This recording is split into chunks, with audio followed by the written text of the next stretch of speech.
Hi, it's Anthony over at Land Title. I came to bring you the Niwot update for the month of January 2022, and we have all kinds of wonky things going on here, so I thought maybe I'd bring some clarity to what's going on.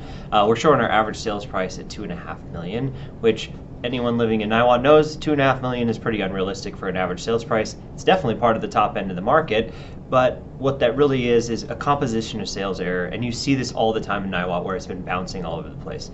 So realistically, where is our average? Well, our average is probably somewhere around 1.5, a little bit less maybe. It's definitely on an upward trajectory, and we're definitely seeing price increases, but definitely not 54%. So even though that's what the data suggests this month, that isn't exactly what's happening, and you can see that from the history of things as well. But as you know, it bounces all over the place. So we have sales at 400,000, we have sales at 4 million, we have sales at 7 million, right? So you definitely see Niwot as one of those markets, very dynamic, very small, very hard to digest. So let's take a look at some of the other stuff.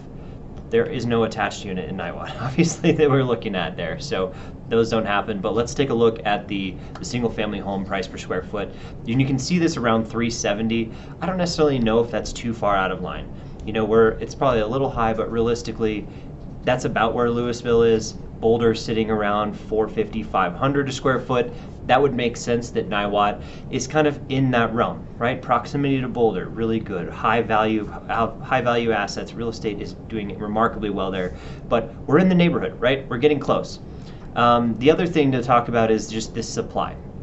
So we've seen a lot of homes on the market over the last few years. We've seen no homes on the market over the last year, but realistically, we're kind of in that mix of just really, really low inventory, just like the rest of the county. 2 active units on market, new listings coming on the market. We had 6 come on last month, so that's a good sign. That was a little bit more than we've seen in 2021, a little bit less than we saw in 2022 or in 2020. So it kind of puts us right in the mix. Expect those to continue to escalate through the spring market, and we usually see quite a bit of listings all the way through the fall as well, through the summer and fall. So stay tuned for that, but there's nothing abnormal with the inventory based off of what we see in the county. So these are actually pretty relevant, accurate numbers there.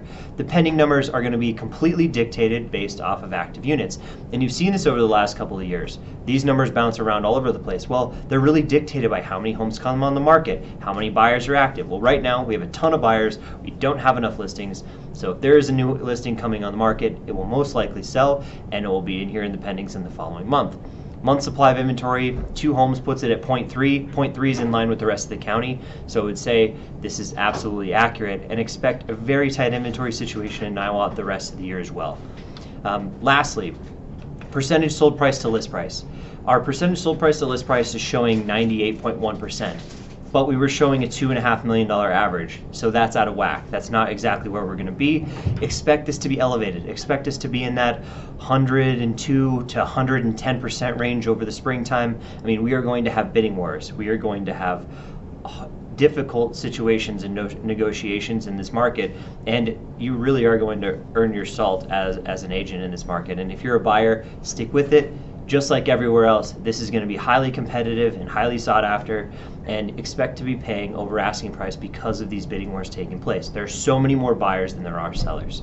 Now, if you look at the average days in the MLS, we're right in line with what we would normally experience in the early months of the spring. Expect us to get down into that 20 or less days in the MLS. You know, we're going to see, just like the rest of the county, the high-end luxury obviously moves a little slower, so when you base your numbers off of luxury real estate, that changes things to somewhere in the neighborhoods of 50. But 28, like we were last year, is probably not far off the mark.